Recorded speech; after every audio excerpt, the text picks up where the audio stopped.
Believe it or not, guys, where you place the barbell on your back, it makes all the difference in trying to increase your weight and progress when doing a barbell back squat. And for those of you who like to use a neck pad like this when doing the movement, I'm not here to pick on you and say it's bad, okay? All I'm saying is that if there was one thing that's probably screwing up your form and preventing you from progressing and adding weight and getting better at squatting, it's probably that.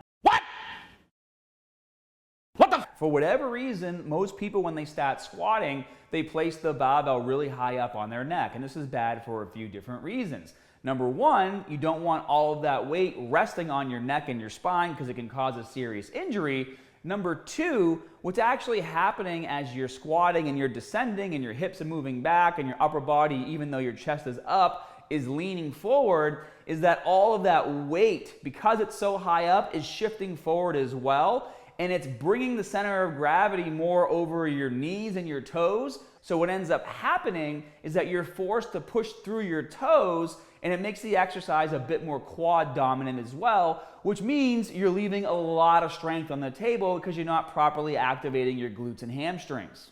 And if I'm being honest here, it's that high placement of the barbell that people run to that's the most likely reason why they start using the pad on the barbell to begin with, because it hurts, and it should. You're resting a heavy barbell on your neck. So the actual placement of the barbell should feel more like it's going across your traps and your shoulders. And when you first start using this placement, it might feel like the barbell is going to slip down your back. And I can assure you it won't, because there's a special little pocket there that we call the shelf. And once you find this shelf and you're able to lock in there with the barbell, it ain't going anywhere. In fact, what you should be doing once you find the shelf and you lock the barbell in, create a little bit of downforce with your hands to hold the barbell in place. Now that everything's locked in place, you're gonna notice a few changes. Number one, there's no more neck pain, you don't feel like you're falling forward, and you're no longer pushing through your toes, making it a quad dominant exercise. Number two, because you feel more balanced, you're gonna be able to go much lower with your squat, and if you train like this properly, eventually you'll be able to go to what we call ass to grass, or all the way down.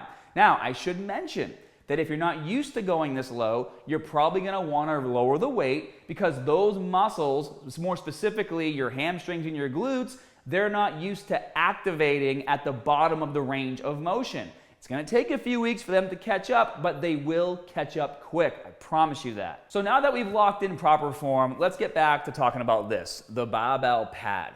I don't hate it, right? I just wanna avoid it as much as possible, and the main reason is because of how thick it is. Sure, there's some out there that are a bit thinner, but still, it doesn't matter to me. I'd rather you guys learn where to properly place that barbell, because if you do find the shelf and you lock it in, it might be a little tender the first couple times you do it, but after that, you'll never feel pain in your back again when you're squatting or across your shoulders, and certainly won't feel it in your neck because you're not placing the bar on your neck.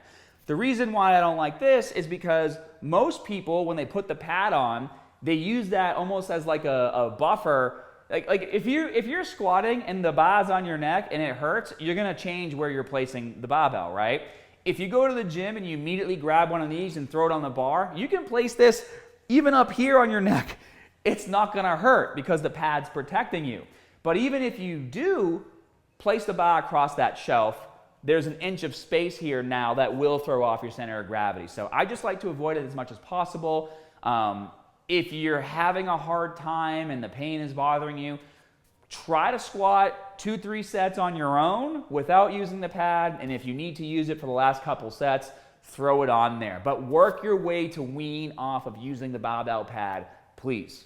All right, guys, thanks for hanging out with me today. If you have suggestions for future videos, make sure you put them down in the info section below. And if you're looking for a new program, check out my 12-week push-pull legs program. What I like about it best is whether you're training 3 days a week or 6 days a week, this program can fit your schedule, and you can try it for free right now by going to my website, muscularstrength.com.